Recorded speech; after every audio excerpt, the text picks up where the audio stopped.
Bahasan pada pertemuan kali ini adalah mengenai etika dan privasi. Pertama, kita akan membahas tentang etika.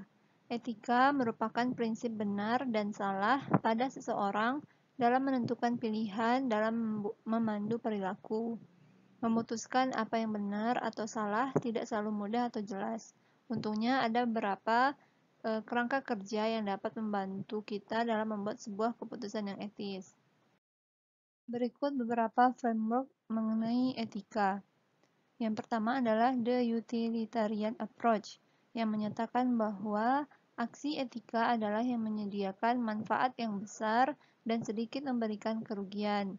Pada perusahaan contohnya, maka perusahaan tersebut hendaknya memberikan banyak manfaat dan sedikit kerugian kepada berbagai pihak, seperti kepada pelanggan, karyawan, stakeholder, komunitas, dan lingkungan. Kemudian adalah the right approach, yang menyatakan bahwa aksi etika merupakan tindakan yang paling melindungi dan menghormati hak moral pihak yang terkena dampak. Contohnya, tindakan yang melindungi dan menghormati hak moral pelanggan, karyawan, pemegang saham, mitra bisnis, dan bahkan pesaing. Kemudian the fairness approach merupakan tindakan etis memperlakukan semua manusia secara setara atau jika tidak setara maka adil berdasarkan beberapa standar yang dapat dipertahankan. Misalnya, kebanyakan orang mungkin percaya bahwa membayar orang dengan gaji yang lebih tinggi adalah adil jika mereka bekerja lebih keras atau jika mereka memberikan kontribusi yang lebih besar kepada perusahaan.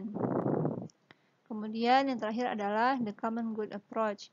Pendekatan ini berpendapat bahwa rasa hormat dan kasih sayang untuk semua orang adalah dasar dari tindakan etis. Ini menekankan kondisi umum yang penting untuk kesejahteraan semua orang. Kondisi ini dapat mencakup sistem hukum, polisi, dan pemadam kebakaran yang efektif, perawat kesehatan, sistem pendidikan umum, dan bahkan tempat rekreasi umum.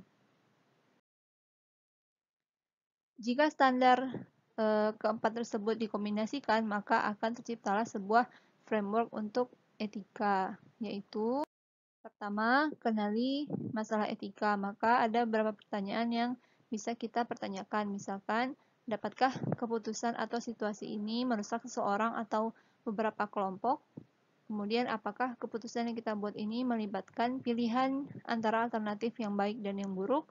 Kemudian, apakah masalah ini melibatkan lebih dari pertimbangan hukum? Jika iya, dengan cara apa?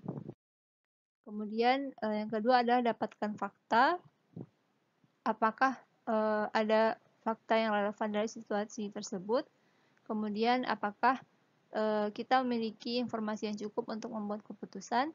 Kemudian, individu atau kelompok mana saja yang memiliki keputusan atau kepentingan penting dalam hasil tersebut? Kemudian, apakah kita sudah berkonsultasi dengan semua orang dan kelompok yang relevan? Yang kemudian adalah yang nomor 3, evaluasi alternatif aksi. Opsi mana yang akan menghasilkan paling banyak kebaikan dan paling sedikit merugikan, atau pendekatan utilitarian tadi. Kemudian opsi mana yang paling menghormati hak semua pemangku kepentingan. Kemudian pilihan mana yang memperlakukan orang secara setara atau proporsional. Kemudian opsi mana yang paling baik melayani komunitas secara keseluruhan dan bukan hanya beberapa anggota. Kemudian yang keempat adalah buat keputusan dan lakukan pengujian. Kemudian harus dipertimbangkan semua pendekatan, opsi mana yang paling baik menangani situasi tersebut. Yang kelima adalah bertindak dan lakukan refleksi terhadap hasil keputusan.